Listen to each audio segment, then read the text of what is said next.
अजातशत्रु का राज्य बहुत अच्छा तरीका से चल रहा होता है, किंतु कहते हैं ना कि समय हमेशा एक जैसा नहीं रहता।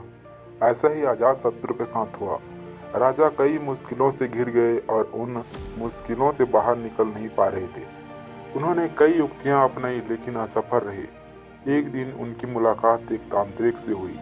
राजा ने तांत्रिक को अपनी मुश्किलें बताई।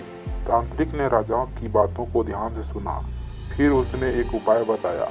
तांत्रिक ने कहा, आपको पशु बलि देनी पड़ेगी, तभी आपकी मुश्किलों का समाधान होगा।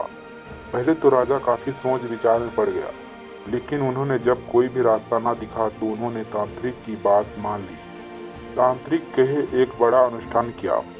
पशुओं को मैदान में बलि देने के लिए बांध दिया गया। संयोगवश उस समय आप महात्मा बुद्ध राजा के नगर में पहुंचे। वे उसी स्थान से गुजर रहे थे जहां पर राजा ने अनुष्ठान कराया था।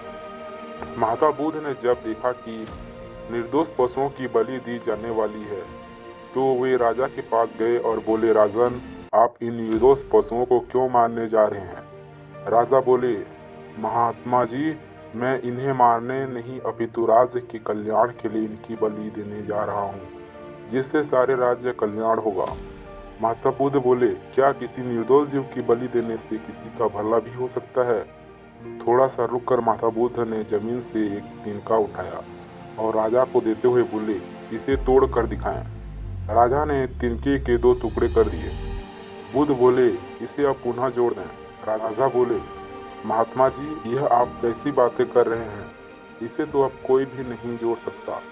तब बुद्ध राजा को समझाते हुए बोले, राजन, जिस प्रकार इस तिनके के टूटे जाने के बाद आप इसे नहीं जोड़ सकते, ठीक उसी प्रकार जब आप इन पशुओं की बलि देंगे तो यह निर्दोष जीव आपके कारण मृत्यु को प्राप्त होंगे और इन्हें आप दोबारा जिंदा नहीं कर सकते, बल्कि इनके मरने के बाद आपको जीव हत्या का दोष भी लगेगा और आपकी मुश्किलें कम होने के बजाय और भी कहीं अधिक बढ़ जाएंगी, क्योंकि किसी भी निर्दोष जीव को मारकर कोई भी व्यक्ति खुशी नहीं प्राप्त कर सकता।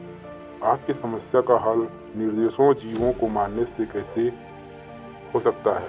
आप राजा हैं, आपको सोच विचार कर निर्णय लेना चाहिए। सच में अपनी इस मुश्किलों को हल चाहते हैं तो दिमाग से काम लीजिए। मुश्किलें तो आती जाती रहती है। यदि जिंदगी का सच है, किसी निर्दोष जीव को मारने से समस्या नहीं समाप्त होगी, बल्कि उसका हल आपको बुद्धि से ही निकालना होगा। बुद्ध की बात सुनकर अजातशत्रु उनके चरणों में गिर पड़े और अपनी भूल की क्षमा मांगने लगे। अजातशत्रु ने ऐलान करा दिया कि अब से उनके राज्य में किसी निर्दोष जीव की हत्या नहीं